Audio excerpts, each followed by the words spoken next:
Gemini, Marina from the Butterfly Effect. This is your reading for the next 7 to 10 days. It's for whenever you come across this reading, and it is for Gemini, Sun, Moon, Rising and Venus. I'm looking at the dice, and we've got Scorpio in the 8th house. Scorpio does rule the 8th house, giving it extra credence, and Jupiter, planet of expansion, growth, good luck. I sort of feel with this combination there is a desire for some sort of depth. I get a feeling from this reading, Gemini, overall that you've been to a dark and confusing place. I do see that as absolutely lifting. If it's not the next 7 to 10 days, then it is very, very soon. The 8th house can relate to, and this combination, financial gain, maybe through marriage or inheritance. And that's obviously where the good luck of Jupiter would come in. It may mean that we're really optimistic in terms of what our hopes and desires are. Yeah, I mean, I really do feel it's coming from a place of kind of being disorientated or confused into something much, much more positive. All right, so you've got the candy cane angel and the fairy of the green world. The fairy of the green world is asking you to be more outdoorsy, really.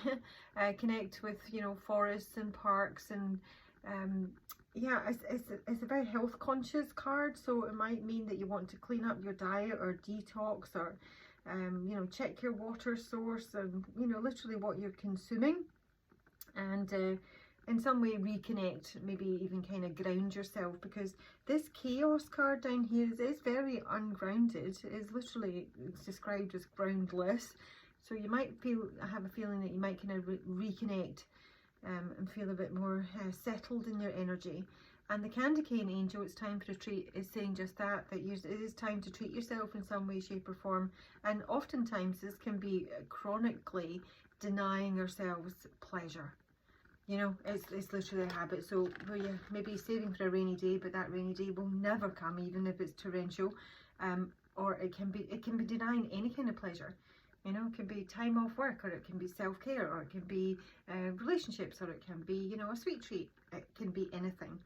In some way, you have to give yourself some sort of treat. I mean, that treat literally could be getting more connected with nature. Okay, so we have got the darkening, and we have got chaos here. Again, I feel this is where you're moving away from. This would say that there has been a period here of darkness, really. I mean, it's not a really negative energy. It's saying that you've been through some sort of significant event or occurrence. You know, you've kind of been to the depths in some way, but we're now ready to heal. The darkening is a very quiet space, obviously, and then we have got chaos, saying that as much as it's a quiet space, I think that's where we're at now. I think things have been really, really unsettled. You may have been kind of dazed and confused. You may not have had clarity. You may have been confused, which is where we're starting off the week with the Clouds card. And this is, you know, being in the dark about something. I actually do think there's maybe a touch of being depressed and slightly down here, more so from my clarification cards that are coming through. I have my gloominess doom here. And again, we're moving from, like, you know, darkness to light with this combination. Gloominess doom is my card of self-defeating, it's self-pity, it's depression. It's not as, I mean, I wouldn't say you can't reach someone within this state, because he's not in reverse, and that's when that happens. It's usually, you know, a fairly considerable length of time where someone has been feeling incredibly low, you know, or maybe just feeling sorry for themselves, but it can be self-destructive energy as well, you know. It's chronic pessimism.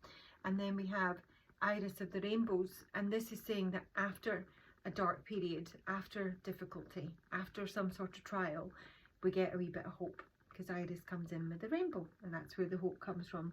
So yeah, and that is the direction we're moving in with the compass here. This is about setting a direction, more than likely towards some sort of commitment or relationship. As I say, it could be a relationship reading for some of you, but it doesn't need to be that. You can commit to anything. You can commit to, you know, spending more time outdoors, or, you know, being kinder to yourself, or, you know, whatever it may be. It's a promise, not necessarily to one other person. It can be to yourself. Sorry.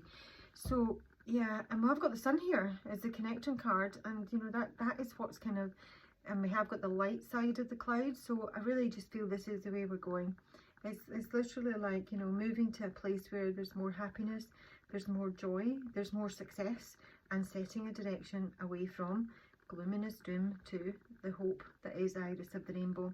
Now where there's confusion or sadness or feeling kind of disorientated or down is coming, it's to do with some sort of change here. And it may well be that it's just unsettling, whatever this is. These are positive changes.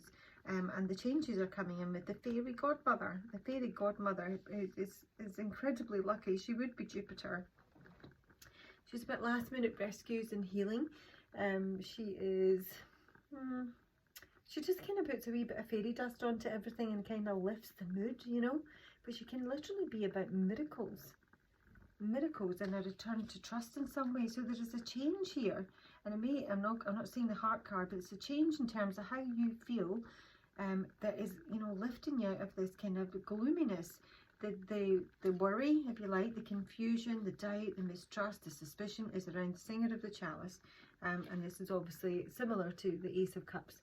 Again, this can relate to miracles, but it's about being open in terms of love, really, and it's being hopeful. So I feel that there's something happening here, and I don't see there's a physical change. This is the change card, but I can't see specifically what is changing other than your mood. And it may well be that there has been an experience here and you're just, you know, coming out the other end, because we're reaching some sort of crossroads here. We have got like a, you know, a happy decision coming up here.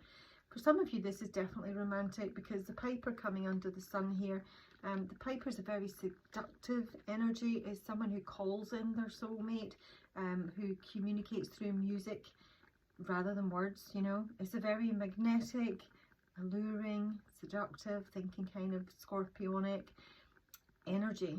So yeah, there is definitely some, maybe an attraction, or there's just something that kind of lights your fire. Just everything just seems that bit more positive, and it's either making a choice or feeling that doors are opening for you. And clean slate, we've got the clean slate card, and we have got the bodacious Bojack in the reverse. Now I feel that this is someone who's choosing to maybe right some wrongs in the past, or in some way do the right thing. The bodacious Bojack, when he's in his upright, is my meddlesome old man. He really is somebody who gets into mischief, who's, you know, deliberately meddles in everyone's business. I mean, you know, if you catch him at it, he'll say that he's doing everything for your own good. He's a gaslighter. Everything's by accident. Nothing's intentional, but he's sabotaging everything, you know. He's going around breaking things and hiding things and Chinese whispers. It's all a bit of nonsense, but here we're seeing with him in reverse, this is somebody who's actually trying to right some wrongs. And on this and this area here, I heard Tina Turner, I don't want to fight anymore. I don't care who's right or wrong, I don't want to fight anymore. So I don't see any fighting here. That may be what's gone on in the past. I think there may be, I mean, you may be resolving some sort of relationship here, because I do feel that there's some sort of hope coming in from somewhere. And this is about, you know, putting things right. It's also about being, you know, helpful in some way to others where maybe you haven't been in the past. Naturally, this can be reversed, you know, or this could be somebody that you've dealt with, you know, who was troublesome and difficult, and yeah, just created a lot of, you know, chaos perhaps. And I feel that it can be a good brownie. He can put things right. Does need a little bit of praise normally, especially if he's trying to get things right. But this is sort of, it's sort of feeling hopeful in that, you know, I'm going to get it right this time. You know, I've got a clean slate. I know where I'm going. I'm feeling much better about things. I'm going to, you know, treat myself in some way. And the outcome is the Ring card. So we are talking about relationships, contracts, commitments and promises. And it really could be love, but it's maybe just something that we really like, something that's got us excited. I feel with the fairy godmother in this card here that there is some sort of blessing coming in here. But with Lisa the Shadows, Lisa is my therapist, my counsellor. That may be something that you're seeking out, but she's also about breaking free. Yeah, breaking free of the shadows, yeah, of addictions and bondage and all this, you know, darkness and confusion and depression and whatnot. This is taking like the first kind of wobbly steps towards healing. So this entire reading is about healing in some way. I don't know what stage you're at in the process. You might feel in a very dark place still right now, Gemini, but I do genuinely feel that there's something going to change that.